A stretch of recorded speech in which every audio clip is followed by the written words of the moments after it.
Tenants told they have to leave when their lease expires because their complex will no longer be accepting Section 8 vouchers. All new this morning, the Let Joe Know team takes a look at the housing crisis unfolding right here in Arizona, hearing from the people impacted the most. That was my worst fear, of being homeless again. Kiana says once her lease is up in November, it's a real possibility she could end up on the streets again.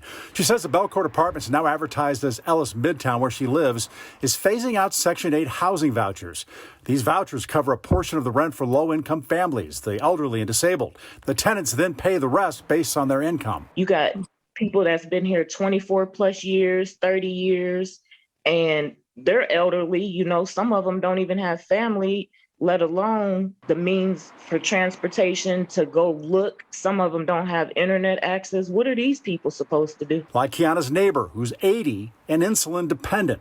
They have to be out by March 1st, saying they have plans to buy a sleeping bag and a tent to use on the streets. Kiana's and her neighbor's stories are not isolated cases. Landlords across the valley are opting for higher rents rather than lower but guaranteed payments through Section 8. We reached out to Chamberlain and Associates, who manage Kiana's apartment complex, to see if this was a case, and they did not get back to us. Unfortunately, there are situations that we're seeing where investors or outside entities are coming in, purchasing complexes and choosing to no longer rent to Section 8 voucher holders. Elenia Sotelo is a housing manager with the city of Phoenix.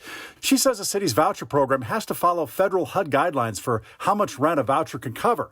So keeping up with increasing rents is a challenge. We know that the rental market, not just in Phoenix, but a lot of cities across the country are facing an influx of renters looking for places to live. She says they're focused on finding more landlords who want to work with Section 8 recipients with their landlord incentive program, offering a bonus to any landlord that signs a new lease accepting Section 8, including returning landlords. Our voucher holders are very stable tenants, and will continue at a unit at a home for many years at a time. And so those are all benefits to the program. The city says for the month of February, 6,300 vouchers were paid out, while 475 are pending as people search for housing. In February, the Phoenix City Council voted unanimously to increase that landlord incentive from $500 to $2,000, hoping to get more properties available to people like Kiana. If you've got a similar issue, go to abc15.com/letjoeknow and tell me about it. I'm investigator Joe Ducey. If you got a problem,